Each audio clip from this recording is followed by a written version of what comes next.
দেশের শীর্ষ করদাতা ও হাকিমপুরি জর্দার মালিক মোহাম্মদ কাউস মিয়া মারা গেছেন। সোমবার রাত 12:40 রাজধানীর একটি হাসপাতালে তার মৃত্যু হয়। তার বয়স হয়েছিল 94 বছর। তিনি স্ত্রী, 8 ছেলে ও 8 মেয়ে রেখে গেছেন। তিনি বার্ধক্যজনিত নানা রোগে ভুগছিলেন। কাউস মিয়া 1931 সালের 26 আগস্ট চাঁদপুর শহরে জন্মগ্রহণ করেন। তার পূর্বপুরুষরা তৎকালীন ত্রিপুরা রাজ্যের অধিবাসী ছিলেন। কাউস মিয়া 1931 সালের 26 আগস্ট চাঁদপুর শহরে জন্মগ্রহণ করেন। তার পূর্বপুরুষরা তৎকালীন ত্রিপুরা রাজ্যের অধিবাসী ছিলেন। দ্বিতীয় বিশ্বযুদ্ধের পর আর পড়াশোনা এগোয়নি কাউস মিয়ার।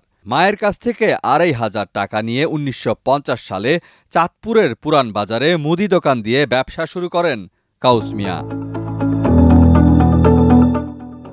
এরপর ধীরে ধীরে 18টি ব্র্যান্ডের সিগারেট, বিস্কুট ও সাবানের এজেন্ট হন। পরের 20 বছর তিনি চাঁদপুরেই ব্যবসা করেন। 1970 সালে নারায়ণগঞ্জে চলে আসেন এবং তামাকের ব্যবসা শুরু করেন। কোনো নামিদামি এলাকায় শীতাতপ নিয়ন্ত্রিত চেম্বার ছিল না কাউস মিয়ার। পুরান ঢাকার আগা নবাব দেউরি রোডে হাকিমপুরি জর্দার কারখানার একটি কক্ষই তার চেম্বার।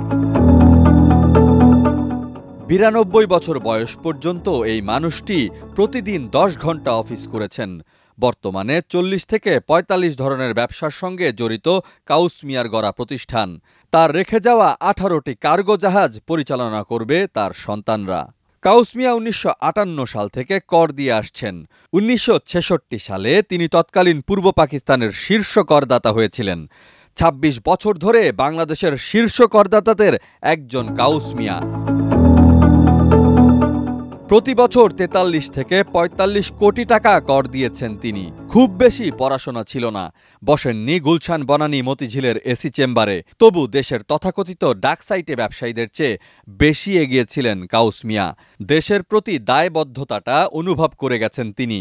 জাতীয় রাজস্ব বোর্ডের সেরা করদাতার পুরস্কার নিতে এসে একবার কাউস মিয়া বলেছিলেন, আগে টাকা পয়সা এখানে সেখানে রাখতাম, এতে নানা ঝামেলা ও ঝুঁকি থাকত। 1958 সালে প্রথম কর দিয়ে ফ্রি হয়ে গেলাম। কর দিয়ে স্বস্তি পাওয়া এই ব্যবসায়ী চলে গেলেন চিরতরে, তবে রেখে গেলেন দৃষ্টান্ত। ডেস্ক রিপোর্ট, দেশ রূপান্তর।